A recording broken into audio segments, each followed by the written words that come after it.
Di pala basta-basta si BBM guys, no? Sa mga hindi pa nakakaalam, graduate pala ito ng Oxford. Ay grabe, alam nyo ba yung Oxford ay isa sa mga prestiyosong paaralan sa buong mundo?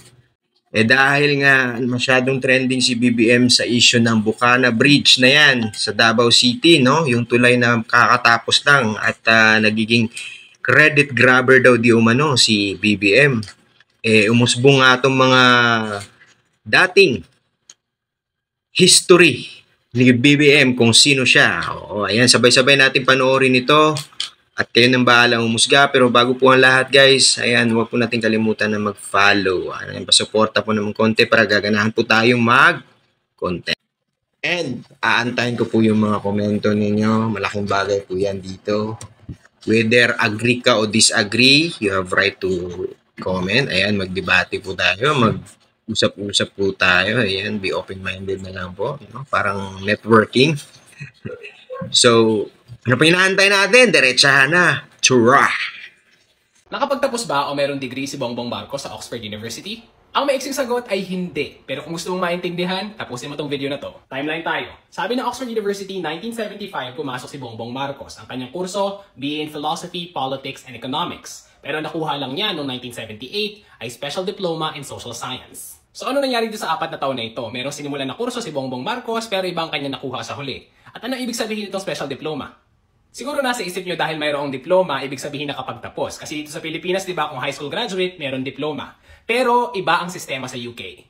Ang sabi ng Oxford University, ang binibigyan nila ng special diploma ay mga estudyante na nakaabot lamang sa kanilang second year. Ang sabi ng mga alumni at saka estudyante ng Oxford, kaya special diploma lang ang nakuha ni Bongbong Marcos, ay dahil siya ay bumagsak. Ang binagsak ni Bongbong Marcos ay ang preliminary examinations ng Oxford na kailangan ng mga estudyante para umasenso at graduate. Alam nyo, si Marcos na mismo nagsabi noong 2016 na bumagsak siya at ito daw ang dahilan kung bakit nagbago siya ng kurso.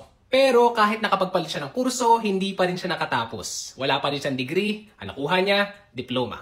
At inuulit ko, ang diploma ay hindi degree. At ang ibig sabihin nito, hindi siya nakapagtapos. Ang sabi ng isang Oxford alumnus, si Marcos Jr. ay essentially isang college dropout.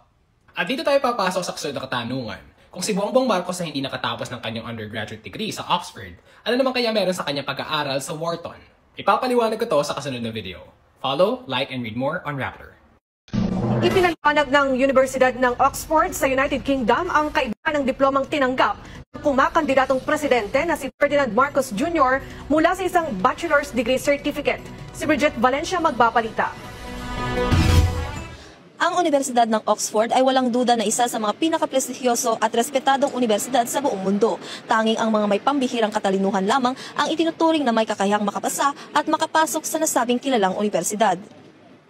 Ayon sa pagsisiyasat ng SM9 team dito sa UK, unang nakapag-enroll si Bongbong Marcos sa Universidad ng Oxford dito sa United Kingdom ng kursong PPE o Politics, Philosophy and Economics sa taong 1975. Ngunit nag-iba si presidential aspirant Bongbong Marcos ng kurso ayon sa kanyang payag sa isang interview dahil na rin sa payo sa kanya. Sa halip kumuha siya ng kursong Social Studies o mas kilala na ngayon bilang Social Sciences kung saan nakapaloob sa kursong ito ang pag-aaral sa lipunan, politika, maging ang ekonomiya, relasyon sa kalakalan ng mga tao at iba pang napapaloob sa paksang panlipunan. Sa United Kingdom, bago ka makapasok sa kahit saang universidad, kailangan mong mapatunayan na may angking kakayahan ka sa pamamagitan ng pagpasa mo sa tinatawag na A-levels. Ang edukasyon dito sa United Kingdom ay may 6 na taon sa primary school, 5 taon naman sa sekundarya o high school at kailangan mong makapasa sa tinatawag na GCSE exams or General Certificate of Secondary Education pagdating sa year 11 o final year. Hindi bababa sa 10 pagsusulit ang pagdadaanan ng isang estudyante upang makapag-apply sa tinatawag na 6th form. Ito ay eksklusibo para sa 16 to 19 years old o kolehiyo naman para sa may mga kahalong estudyante na lampas 18 years old na gustong magpatuloy sa universidad. Ang 6th form o kolehiyo ay 2 taon na preparasyon para sa pag-aaral ng isang estudyante na naghahangad makapasok sa isang universidad. Si Bongbong Marcos ay nagtapos ng kanyang sekundarya at tinatawag na 6th form dito sa United Kingdom sa World School. Isa itong prominenteng paaralan kung saan karamihan ng nagtatapos dito ay nagpapatuloy ng pag-aaral sa Oxford or Cambridge para sa university stage nito. Kaya hindi na nakapagtataka na dito nga sa Oxford pinagpatuloy ni Bongbong Marcos ang pag-aaral niya ng universidad dahil na rin sa kalidad ng edukasyon rito. Sa usapin kong bachelor's degree ba ang natapos ni Bongbong Marcos o hindi, napapaloob sa sertifikasyon na inisyu ng universidad na nag-umpisa siya sa kanyang kurso noong Oktubre 1 sa taong 1975 at natapos naman siya noong Hulyo 1, 1978 sa kursong Social Studies at pinagkalooban siya ng Special Diploma. Ayon sa pagsusuri, ang ibig sabihin ng bachelor's degree dito sa UK ay nakapag-aral ng 3 taon at natapos ng estudyante ang kurso at napasa nito ang mga paksang tinuturo dito. Ang award naman ay depende sa nakuhang grado ng isang estudyante. Sa kasalukuyan, ang isang estudyante sa isang universidad dito sa UK ay pagkakalooban ng grado na hindi nakapasa, third, 2-2, 2-1 at first bilang pinakamataas na grado. Sa sertifikasyon ni BBM, nabigyan siya ng pass na ibig sabihin ay nakapasa si Bongbong Marcos sa kanyang bachelor's degree na Social Studies. Maaaring may kahalagahan ang antas ng edukasyon na natapos ng isang taong naghahangad na tumakbo para sa isang serbisyong pampubliko. Ito ay upang magkaroon ng sapat na kaalaman tungkol sa kung paano patakbuhin ang isang bansa. Gayunpaman, dapat nating tandaan na isa lamang itong aspeto na dapat isaalang-alang sa pagpili ng pinakamahusay na kakandidato para sa darating na halalan sa pagkapangulo ng Pilipinas sa susunod na taon. Nagbabalita mula dito sa Oxford, England, ito si... So, yun nga. Satisfied ba lahat? At least medyo nakilala na natin si BBM, kung sino si BBM noon at ngayon.